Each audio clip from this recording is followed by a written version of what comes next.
what the human mind does not understand, it mystifies. Imagine traveling back in time to AD 01, when the Roman Empire was still in existence, with a fighter jet just arriving on the horizon above ancient Rome, gliding down, then targeting the royal castle and begin to bomb. They automatically assume that either Zeus or Ares has come down to cleanse the world of humans. Why? They just assume this has to be God. Why? Because they don't understand the mechanics of the fighter jet. They don't understand how science can advance to that level. It is mysterious at that point, so they just naturally attribute it to God. And it is quite unfortunate that a lot of times this same mindset has been mystified and spiritualized in a only religious context. What the human mind does not understand, it mystifies. So you see an hardworking Christian, an hardworking man struggle so hard to try to build some level of financial stability, some level of financial freedom in life.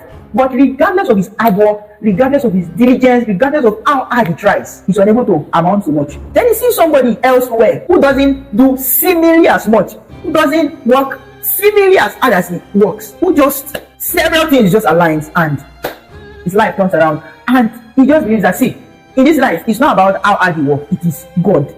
Meanwhile, he's unaware that this person has access to certain information. He is utilizing certain principles of leverage, but he is unaware of principles, unaware of information. All he sees is that this person's result is mysterious. I don't understand it, so it has to be God.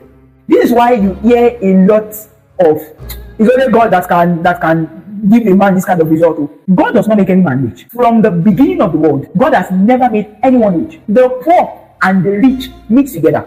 God is the maker of them all, not the maker of them so. It is not God that made one rich and another poor. God has kept the resources for enriching your boss on earth.